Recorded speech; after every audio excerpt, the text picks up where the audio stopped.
En 2022, la production d'acier représentait environ 7% des émissions totales de CO2 dans le monde, soit 2 à 3 fois plus que le transport aérien, 1,85 tonnes de CO2 par tonne d'acier. L'acier se forme en 2 étapes.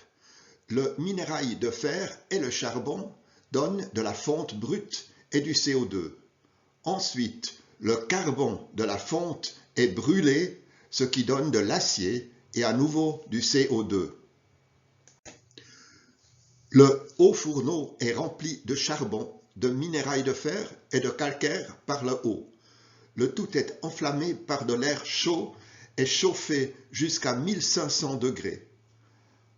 Par en bas, on obtient de la fonte brute. Presque toutes les transformations chimiques détaillées ici produisent du CO2. La fonte brute contient plusieurs pourcents de carbone, elle casse facilement et est difficile à traiter.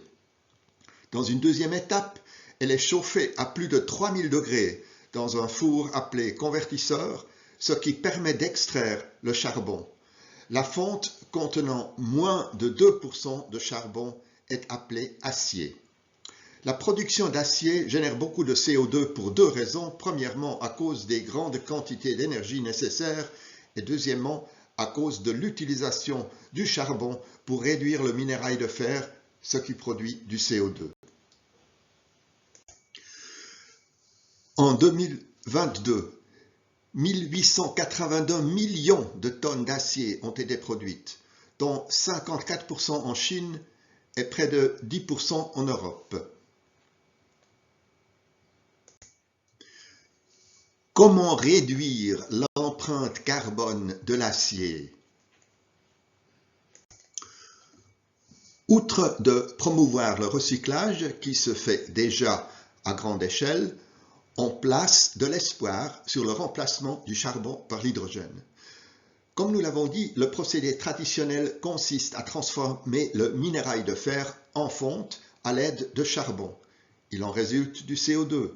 L'utilisation d'hydrogène à la place du charbon ne produit que de l'eau et le convertisseur, qui transforme la fonte en acier, deviendrait caduc.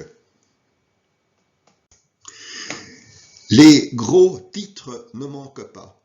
Par exemple, une giga-usine intégrant la production d'hydrogène et d'acier est en cours de construction dans le nord de la Suède.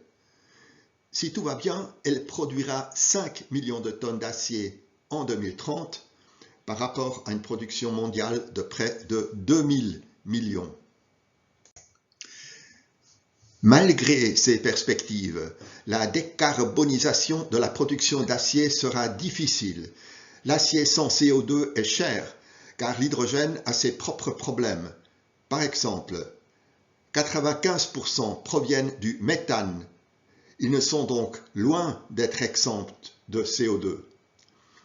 Et l'hydrogène, issu de l'eau, a besoin d'une source d'électricité constante et fiable, l'exact contraire de l'électricité éolienne ou solaire. Vous trouverez des liens vers 2 vidéos sur l'hydrogène en bas de la description. Vous trouverez les sources utilisées dans la description de la vidéo ci-dessous.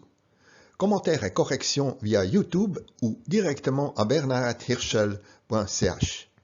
Merci pour votre intérêt et à bientôt.